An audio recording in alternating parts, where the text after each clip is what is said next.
Valley नाम तो आपने सुना होगा। My dear friends and my YouTube family, अस्सलाम वालेकुम। क्या हाल चाल है आप लोगों के? उम्मीद करती हूँ आप लोग ठीक होंगे, खैरियत से होंगे, अल्लाह की अमान में होंगे। क्या दोस्तों, मुझे जो है ना इस फिल्टर के होते हुए व्लॉग बनाने में बहुत मज़ा आता है। मेरे लिए बहुत ज़्यादा आसानी हो गई क्योंकि जो व्लॉग में इंडोर बनाती हूँ उसके लिए ये फिल्टर मेरे लिए बहुत ही अच्छा है, बेस्ट है, बल्कि यूँ कह दें गुड एंड गुडेस्ट है। तो आज जो है मैं आपके लिए बहुत ही इंटरेस्टिंग व्लॉग बनाने लगी हूँ। कोशिश करती हूँ इंटरेस्टिंग ही हो, है ना। पर्ल वैली नाम तो आपने सुना होगा। ये कौन सा शहर है जिसको पर्ल वैली यानी कि मोतियों की वादी कहा जाता है? जरा सोचिए। ये मेरा अपना खूबसूरत सा शहर रावलाकोट आज़ाद कश्मीर, जिसे पर्ल वैली का नाम दिया गया, जो कि पर्ल वैली के नाम से मशहूर है। आज मैं आपको इसी के हवाले से कुछ इन्फॉर्मेशन शेयर करूंगी, कुछ नहीं बल्कि ढेर सारी इंटरेस्टिंग इन्फॉर्मेशन आपके साथ शेयर करने जा रही हूँ। लेकिन उससे पहले अगर आप लोग मेरे चैनल पर नए आए हैं तो मेरा चैनल सब्सक्राइब कर दें, यूँ करके लाइक कर दें और कमेंट भी करें, अच्छे कमेंट्स करें। बल्कि आप लोग तो बहुत अच्छे कमेंट करते हैं, मुझे बहुत ज़्यादा खुशी होती है आप लोगों की सपोर्ट देख के, मुझे बहुत मज़ा आता है। लेकिन मेरा चैनल शेयर भी कर दिया करें ताकि मुझे मज़ीद सपोर्ट मिले। पूरा व्लॉग देखने के लिए मेरे साथ रहिएगा। तो चलते हैं, स्टार्ट करते हैं। सो फ्रेंड्स, रावलाकोट आज़ाद कश्मीर अपने दिलकश खूबसूरती और कुदरती हुस्न की वजह से मशहूर होने के साथ साथ अपनी तारीख़ी अहमियत की वजह से भी बेहद मशहूर है। रावलाकोट, जैसा कि मैंने आपको पहले बताया कि पर्ल वैली के नाम से मशहूर है। कोट का नाम एक तारीख़ी शख्सियत रज़ा सुलेमान खान रावला के नाम पर रखा गया था। रावला का मतलब है सरदार या रहनुमा और कोट का मतलब है किला। सो दोस्तों, इससे ये ज़ाहिर होता है कि रावलाकोट का मतलब सरदार का किला या रहनुमा का किला है। रावलाकोट आज़ाद कश्मीर के ज़िला पुंछ में वाक़ है। और मज़े की बात यह है कि पुंछ के हवाले से मैंने आपके साथ एक पहले भी वीडियो शेयर की थी। आई होप कि वो आपने ज़रूर देखी होगी। बहरहाल ये शहर जो है वो सतह समुंदर से 1638 यानी कि 1638 मीटर की बुलंदी पर वाक़ है, जो एक खुशगवार और ठंडी आबो हवा का मरकज़ है। रावलाकोट को पर्ल वैली यानी मोतियों की वादी कहा जाता है क्योंकि यहाँ की वादी बारिश के बाद मोतियों की तरह चमकना शुरू हो जाती है। अगर तारीख़ की बात की जाए तो रावलाकोट की तारीख़ बहुत कदीम और दिलचस्प है। ये शहर कश्मीर के इलाके पुंछ का हिस्सा है जो बरतानवी दौरे हुकूमत में एक रियासत थी। 1947 में पाकिस्तान और भारत की तकसीम जब हुई तो ये इलाका आज़ाद कश्मीर का हिस्सा बन गया। यहाँ के लोगों की कुर्बानियों ने आज़ाद कश्मीर के क़याम में कलीदी किरदार अदा किया। एक शख्सियत की मिसाल मैं आपके सामने ज़रूर रखूँगी जिनका नाम कैप्टन हुसैन खान शहीद था। उन्होंने 1947 और 48 की जंग के दौरान डोगरा राज के खिलाफ आज़ादी की जंग में अहम किरदार अदा किया। वो इन नुमाया फौजी रहनुमाओं में से एक थे जिन्होंने पाकिस्तान और भारत के दरमियान कश्मीर में होने वाली जंग में हिस्सा लिया और रावलाकोट समेत पुंछ के इलाकों को डोगरा फौज से आज़ाद कराया और उनकी बहादुरी की बदौलत रावलाकोट आज़ाद कश्मीर का हिस्सा बन गया।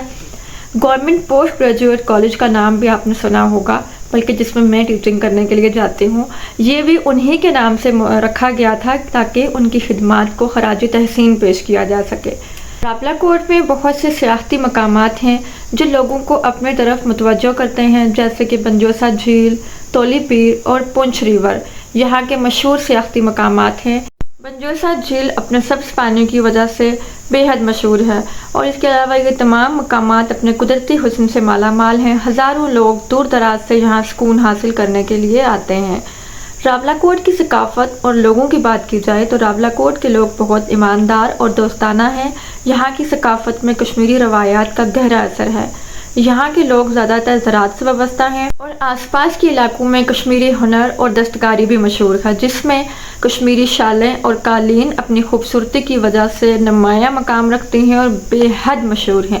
यहाँ पे मैं आपको इंटरेस्टिंग सी बात बताऊँगी कि मामा अक्सर कहा करती थी, क्योंकि जब उनके ज़माने में लोगों के पास अपनी हर तरह की फसल हुआ करती थी, लाइक गंदम, मकई वगैरह, एवरीथिंग, चावल भी होते थे। तो जो चावलों की जो फसल होती है धान की, उससे ये लोग चटाइयाँ बनाते थे, जो कि आज यहाँ पे चटाई के नाम से मशहूर है। या चटाई पूरी दुनिया में कहा जाता है। उसके ज़माने में मतलब हमारी जो कश्मीरी रवायात हैं, चटाई को खिड़ी कहा जाता है। क्या है, दो चश्मी है जो होती है, और ये छोटी बड़ी खिड़ी। اور اسی طرح ایک بیٹھنے کے لیے چھوٹے سا گول سا بنایا جاتا ہے، جس کو کھڑا کہا جاتا ہے، کھڑی اور کھڑا، یہ چیزیں یہ لوگ خود اپنے ہاتھوں سے بنایا کرتے تھے۔ اس کے ساتھ ساتھ جو ہمارے تہوار ہیں وہ بھی بہت ادب و احترام سے بنائے جاتے ہیں، جیسے کہ شب برات ہو گئی، شب معراج ہو گئی اور عیدین ہو گئی۔ شب معراج اور شب برات کے حوالے سے میں آپ کو ایک فنی سا بتاؤں گی کہ جب میں بہت زیادہ چھوٹی ہوا کرتی تھی تو اس زمانے میں پرانے لوگ کیا کیا کرتے تھے، ایک ہمارے ہاں ایک لکڑی ہے جس کو ریڑ کی لکڑی کہا جاتا ہے، اس کے درخت کی وہ کچھ چھوٹی چھوٹی بہت پتلی پتلی سی لکڑیاں بنا کے اور ان کو ایک بڑے سے ڈنڈے کے اندر، بہت بڑا سا ڈنڈا اور اس کے اندر گول سا سوراخ کر کے وہ ساری لکڑیاں چھوٹی چھوٹی پتلی پتلی بنا کے نا اس کو ان میں گٹھا باندھ کے وہ لگاتے تھے اور اس کو پھر وہ آگ لگاتے تھے اور وہ کہتے تھے کہ جی آج ہماری پہاڑی زبان میں پارا تیڑا دا، تو وہ پارا تیڑا بنانے کے لیے نا جب مٹھے جلاتے تھے ان کو، وہ جو وہ لکڑیاں سے گٹھی کر کے چھوٹی چھوٹی، ان سے وہ جو ہے نا وہ ایک دم آگ لگتی تھی، وہ جلدی سے جیسے مٹی کے تیل کو چھڑک کے آگ لگتی ہے سیم اسی طرح اس میں بھی آگ لگ جاتی تھی، تو اس کو وہ مٹھے جلانا کرتے تھے۔ وہ جیسے آج کل فائر ورک ہوتا ہے نا، وہ یوں یوں یوں کرتے ہیں نا، سیم اسی طرح وہ مٹھوں کو جلا کے نا تو وہ یوں یوں گول گھمایا کرتے تھے یا ان کو ایک جگہ پہ رکھ لیتے تھے لائن سے، یوں ترتیب سے جیسے اسمبلی ہو رہی ہوتی تھی یوں رکھتے تھے۔ میں اکثر جو ہے وہ جب بھی کوئی شب معراج یا شب برات کا موقع ہوتا تھا، سامنے والے گھروں سے نظر آتا تھا سب کچھ، ہم بھی کرتے تھے، ہمارے گھر میں بھی جو کچھ ہوتا تھا۔ پھر آہستہ آہستہ جب مطلب ہم لوگ میچور ہوئے، پتہ چلا کہ یہ سراسر بالکل غلط ہیں، اسلامک پوائنٹ آف ویو سے بالکل بھی رائٹ نہیں ہے، یہ بالکل غلط ہے۔ اس کے بعد پھر ہم لوگوں نے یہ چیزیں چھوڑ دی۔ بہرحال یہ کچھ اس طرح کے کچھ ہمارے تہواروں کے دوران جو ہیں وہ چیزیں منائی جاتی ہیں، سیلیبریٹ کیا جاتا ہے۔ اس کے ساتھ ساتھ چھوٹی اور بڑی عید کا تہوار بھی بہت ہی ادب و احترام سے منایا جاتا ہے۔ چھوٹی عید تو ویسے بھی سوئیوں کی عید اور میٹھی عید کہلاتی ہے۔ اس عید پہ ہر کوئی اپنے گھروں میں میٹھی چیزیں ضرور بناتا ہے، اور ہمارے ہاں تو یہ رواج ہے کہ چھوٹی عید پہ لوگ عید کی نماز پڑھنے کے بعد ایک دوسرے کے گھروں میں جاتے ہیں، ان سے ملاقات کرتے ہیں اور سوئیاں کھاتے ہیں یا کوئی بھی میٹھی چیز، یا اس کے علاوہ اپنے چوائس کے مطابق میٹھا اور پھیکا پھیکا جو بھی ان کو پسند ہوتا ہے وہ ضرور کھاتے ہیں۔ آپ کے ہاں کیا کیا جاتا ہے اور کیا بنایا جاتا ہے مجھے ضرور آگاہ کیجیے گا وہ بھی کمنٹ باکس میں، ٹھیک ہے۔ کشمیر جنگلی جڑی بوٹیوں اور جنگلی حیات میں بہت مشہور ہے۔ یہاں پر بہت سی قیمتی جڑی بوٹیاں پائی جاتی ہیں جو کہ مختلف ادویات کے طور پر استعمال ہوتی ہیں۔ دوستو اگر کشمیر کے جنگلوں میں پائے جانے والے جانوروں کی بات کی جائے تو یہاں پہ چکور اور ہمالیائی بلی بے حد مشہور ہیں۔ اس کے ساتھ ساتھ کوئل اور بٹیر بھی بے حد مشہور ہیں۔ دوستو یہ تو ہو گئی کشمیر کی ثقافت، اس کے تہوار اور باقی ہسٹری، لیکن اگر راولاکوٹ کشمیر کا دوسرے شہروں کے ساتھ موازنہ کیا جائے جیسے کہ مظفر آباد اور میرپور، تو راولاکوٹ سب سے زیادہ پرسکون اور قدرتی مناظر سے بھرپور ہے۔ یہاں کا ماحول مظفر آباد اور میرپور کی نسبت زیادہ ٹھنڈا ہونے کے ساتھ ساتھ ایک بہترین تفریح مقام بھی ہے۔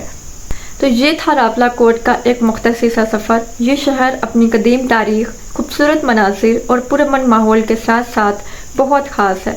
میرا تو دل چاہتا رہتا ہے کہ میں آپ کو ہر جگہ جو ہے نا وہ لائیو گھما سکوں، دکھا سکوں، لیکن مسئلہ یہ ہے کہ مجھے کوئی لے کے جانے والا نہیں ہوتا، گاڑی نہیں ہوتی۔ مجھے بتاتے خود جو ہے نا گھومنے پھرنے کا بے حد شوق ہے، اتنا زیادہ شوق ہے کہ میں آپ کو کیا بتاؤں، مجھے دل چاہتا ہے کہ میں دنیا کی ہر جگہ دیکھ سکوں، لیکن ایسا پاسبل نہیں ہے۔ لیکن انشاءاللہ جب میں مجھے یوٹیوب سے انکم ملے گی، میں اپنے پیروں پہ کھڑی ہوں گی، میں ایک اچھی سی اسکوٹی لوں گی اور اس پہ ساری دنیا کو گھوموں گی اور آپ کو بھی ضرور دکھاؤں گی انشاءاللہ نیکسٹ ولاگ پہ ایک نئی کہانی کے ساتھ پھر حاضر ہوں گی۔ تب تک اپنا ڈھیر سارا خیال رکھے گا اور مجھے اپنی دعاؤں میں ضرور یاد رکھنا تاکہ میں ایک نئے ولاگ کو لے کے پھر آپ کے پاس حاضر ہو جاؤں۔ اللہ حافظ، ٹیک کیئر، بائے بائے۔